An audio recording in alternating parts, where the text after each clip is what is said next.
Imaginez-vous dans l'allée familière de votre supermarché habituel, sous la lumière crue des néons qui fait briller les emballages colorés. Vous tendez le bras vers ce paquet de céréales ou ce sachet de biscuits que vous achetez chaque semaine depuis des années. Vous connaissez son poids, sa texture, son encombrement dans votre main. Mais aujourd'hui, quelque chose cloche. L'objet semble étrangement léger, presque aérien, comme s'il avait perdu de sa substance durant son trajet depuis l'usine. Pourtant, l'étiquette de prix en rayon n'a pas bougé d'un centime, affichant fièrement la même somme qu'hier. Vous avez cette sensation désagréable, diffuse, d'être victime d'un vol à la tire invisible, d'une injustice que vous ne pouvez pas tout à fait prouver, devant un tribunal. C'est ici que commence le malaise.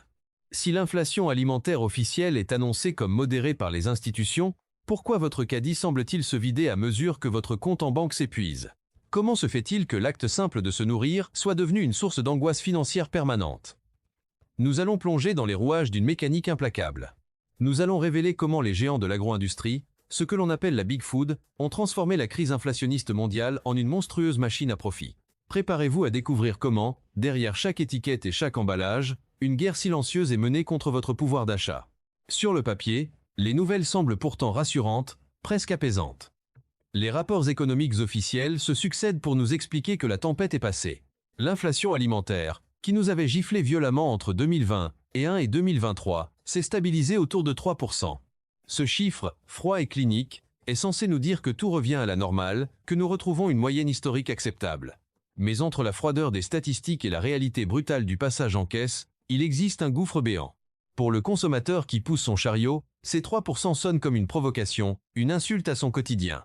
Partout, les conversations tournent autour de la même obsession. Les courses sont devenues un luxe, une dépense que l'on scrute avec une loupe. On ne parle plus de choisir ses produits, mais de renoncer à certains d'entre eux. Le décalage est total entre les courbes macroéconomiques lissées par les experts et le ticket de caisse qui s'allonge désespérément. Les statistiques racontent l'histoire d'une mer qui se calme, mais le rayon du supermarché raconte celle d'un naufrage social silencieux. Ce sentiment de déconnexion n'est pas une illusion d'optique, c'est le résultat d'un basculement de paradigme. Nous ne sommes plus dans une crise passagère, mais dans l'installation durable d'un nouvel ordre tarifaire où le prix de base a été définitivement déplacé vers le haut, laissant derrière lui des millions de ménages sur le carreau. Pour comprendre comment nous en sommes arrivés là, il faut remonter au choc des années 2021 à 2023. À l'époque, les excuses ne manquaient pas, portées par un contexte mondial apocalyptique.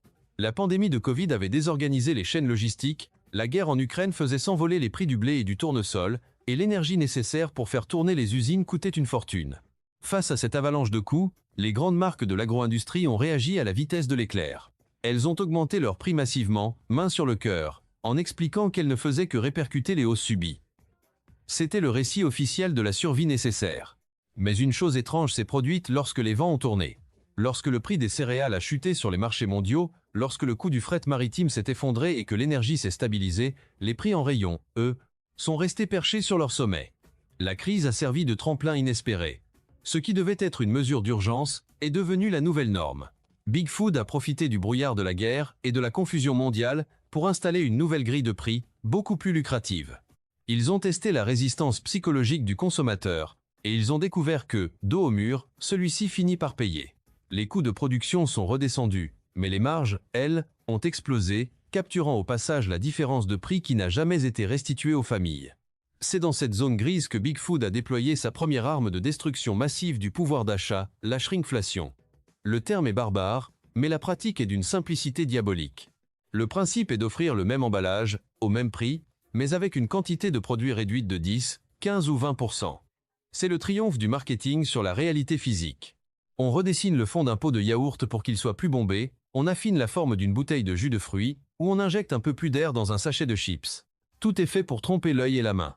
Les exemples se comptent par milliers, des céréales du petit déjeuner aux produits ménagers, en passant par les biscuits chocolatés.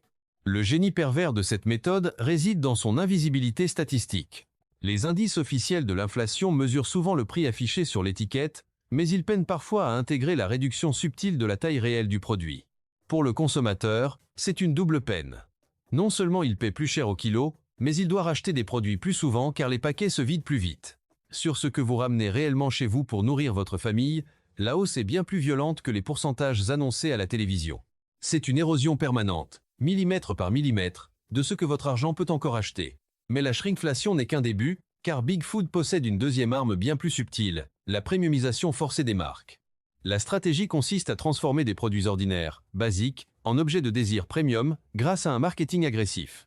Soudain, le simple paquet de pâtes disparaît au profit d'une version artisanale au blé ancien, le yaourt classique est remplacé par une gamme gourmande riche en protéines, et le sucre devient naturel et non raffiné. Les coûts de fabrication de ces variantes sont souvent très proches de ceux des produits standards, mais les prix de vente, eux, s'envolent de 30 ou 40%. Dans les rayons, les références d'entrée de gamme, celles qui permettaient au budget serré de boucler le mois, disparaissent mystérieusement des étagères. Elles sont remplacées par ces versions valorisées, présentées comme plus saines, plus éthiques ou plus savoureuses. Le consommateur se retrouve piégé. Soit il paie le prix fort pour ces nouveautés, soit il ne trouve plus rien. C'est un mécanisme qui tire tout le panier vers le haut de manière artificielle. Même si l'inflation globale ralentit, vous finissez par dépenser plus parce qu'on vous a progressivement retiré la possibilité d'acheter simple et bon marché. On vous vend du rêve et des concepts marketing pour masquer le fait que le contenu de base de votre alimentation n'a jamais coûté aussi cher par rapport à votre salaire. Pour habiller cette hausse brutale des prix, les industriels utilisent une troisième arme psychologique, l'illusion de la promotion permanente. Si vous observez bien les rayons, ils sont saturés de couleurs criardes, de pastilles, moins 30%, de 2 plus 1 offert, ou de formats familiaux, aux promesses alléchantes. C'est un théâtre de dupes. Pendant la période de forte inflation, la base de prix a été gonflée de manière tellement excessive que les industriels peuvent désormais afficher des remises spectaculaires tout en maintenant des marges extrêmement confortables. La promotion n'est plus un avantage exceptionnel accordé aux clients fidèles, c'est un outil de gestion des stocks et un écran de fumée pour cacher des hausses définitives. Le client repart avec l'impression d'avoir fait une affaire, d'avoir été plus malin que le système, alors qu'il a simplement payé le prix que Big Food souhaitait obtenir dès le départ.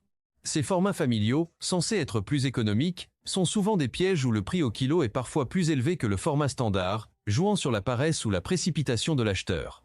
C'est une guerre de l'attention où chaque remise affichée est calculée pour vous faire oublier que la trajectoire globale de vos dépenses alimentaires ne connaît qu'une seule direction, la montée vertigineuse. Dans ce jeu de dupes, nous savons tous qui finit par payer la note la plus lourde. Ce sont les ménages les plus fragiles, ceux pour qui la nourriture n'est pas un plaisir mais un poste budgétaire rigide et vital. Pour ces familles, l'inflation alimentaire n'est pas un sujet de discussion abstrait, c'est un impôt déguisé qui frappe sans prévenir. Alors qu'un cadre supérieur consacre une petite partie de ses revenus à ses courses, un ouvrier ou un étudiant voit la moitié de son budget s'évaporer dans les produits de première nécessité. Face à l'explosion cumulée des prix, ces ménages n'ont d'autre choix que de dégrader radicalement la qualité de leur alimentation. On abandonne les produits frais, les fruits et les légumes dont les prix sont devenus lunaires, pour se rabattre sur les produits ultra-transformés, saturés de gras et de sucre, moins chers car produits de manière industrielle et massive. Les portions se réduisent, les repas sautés deviennent une réalité pour certains, et la santé publique de demain se sacrifie aujourd'hui sur l'autel de la rentabilité de Big Food. Pendant que les associations caritatives voient leur file d'attente s'allonger, les multinationales de l'agro-industrie publient des rapports financiers insolents, annonçant des bénéfices records et des dividendes généreux pour leurs actionnaires. Cette asymétrie est le cœur du scandale. La souffrance des uns est devenue, par un mécanisme comptable précis, la richesse des autres. Les hausses de coûts ont été largement compensées, et bien au-delà, créant un transfert de richesse massif des portefeuilles des citoyens vers les coffres des géants mondiaux. Face à ces critiques, le discours officiel de Big Food est parfaitement rodé, une véritable symphonie de la victimisation corporative. À les écouter, ils seraient les premiers à souffrir de la situation. Ils invoquent sans cesse la fragilité des chaînes logistiques, le coût de l'énergie qui resterait imprévisible, ou la nécessité d'augmenter les salaires de leurs propres employés. Ils parlent d'investissements massifs pour la transition écologique ou pour moderniser leurs usines. C'est un récit de la contrainte, une communication de crise destinée à nous faire croire qu'ils sont dans le même bateau que nous, qu'ils luttent pour leur survie. Mais ce discours masque une réalité comptable bien différente. Lorsque l'on épluche leur bilan de fin d'année, on s'aperçoit que leurs marges opérationnelles sont restées stables, voire ont progressé durant les épisodes de crise. Chaque événement dramatique mondial, qu'il s'agisse d'un conflit ou d'une pandémie, est utilisé comme une opportunité stratégique pour verrouiller un nouveau palier de prix. On ne revient jamais en arrière.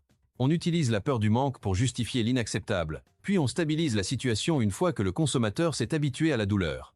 Il y a un décalage moral abyssal entre la communication de marques proches des gens et la réalité de machines financières froides qui optimisent chaque centime, chaque gramme de produit, pour satisfaire une exigence de rendement sans fin.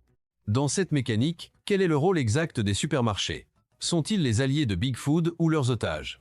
La réalité est celle d'une guerre silencieuse, mais brutale, entre les distributeurs et les industriels. Derrière les portes closes des centrales d'achat, les négociations sont d'une violence inouïe. On se bat pour chaque virgule de prix, on menace de déréférencer des marques entières, On organise des ruptures de stock volontaires pour faire plier l'adversaire.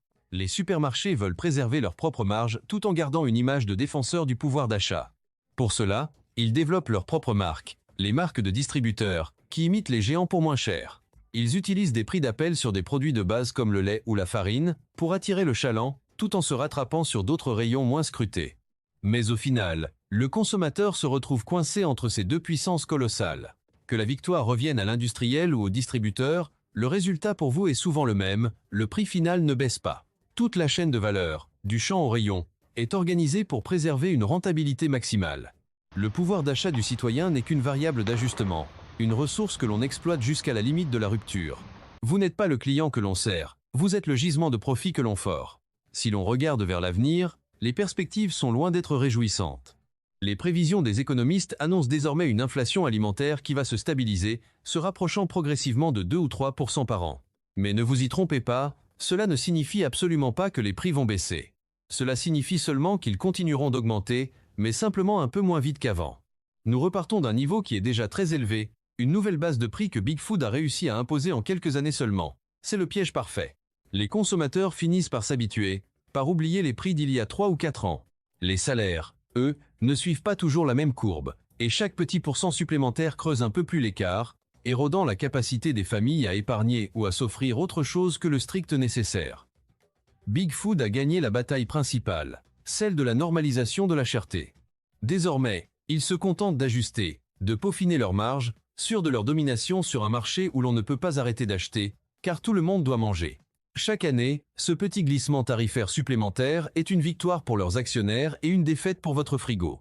Peut-on seulement riposter face à une telle puissance de feu? Des initiatives voient le jour, portées par une prise de conscience collective de plus en plus forte. On commence à parler de lois pour encadrer la shrinkflation, pour forcer la transparence sur les étiquettes lorsque les quantités diminuent. Des enquêtes parlementaires tentent de faire la lumière sur les marges excessives et les profits de crise. Sur le plan individuel, certains consommateurs tentent de s'échapper en privilégiant les circuits courts, les marchés locaux ou la cuisine maison, fuyant les produits ultra transformés des grandes marques. Le boycott de certaines enseignes ou de certains produits phares devient une arme politique. Mais ces réponses ont leurs limites. Les circuits courts demandent du temps et une certaine aisance financière que tout le monde n'a pas. La cuisine maison suppose d'avoir accès à des produits de base bon marché et à une éducation culinaire. Pour la grande majorité, Big Food reste le passage obligé, l'unique fournisseur d'une alimentation rapide et accessible. Sans une régulation étatique forte, capable de briser les monopoles et d'imposer une véritable transparence des coûts, la liberté de choix dont on nous rebat les oreilles n'est qu'une illusion marketing de plus. Vous avez le choix entre plusieurs marques, mais elles appartiennent souvent aux 3 ou 4 mêmes conglomérats qui fixent les règles du jeu. En fin de compte, qui dévore réellement votre pouvoir d'achat? Nous avons vu comment les géants de l'agro-industrie utilisent une panoplie d'armes sophistiquées pour maintenir leur emprise. La shrinkflation vide vos paquets en douceur, la premiumisation vous pousse vers des produits inutilement chers et les promotions de façade habillent des hausses de prix devenues définitives. Tout cela se déroule dans un contexte où l'inflation est officiellement déclarée sous contrôle, alors que la réalité de votre quotidien crie le contraire. Les chiffres officiels peuvent bien dire que l'inflation ralentit, votre frigo, lui, sait qu'elle ne s'est jamais vraiment arrêtée. Il ressent chaque gramme manquant, chaque hausse de centimes sur les produits les plus basiques. Nous sommes les témoins d'un système organisé, optimisé pour capter la richesse produite par le travail des citoyens et la transformer en dividende pour une élite financière mondiale. Dans cette guerre silencieuse pour chaque centime qui reste au fond de votre caddie, la question reste entière. Combien de temps pourrons-nous tenir avant que le déséquilibre ne devienne insupportable? Car dans ce combat inégal, il faut se demander qui mangera qui en dernier. Est-ce vous qui réussirez à reprendre le contrôle de votre consommation, ou est-ce Big Food qui finira par dévorer l'essentiel de votre vie?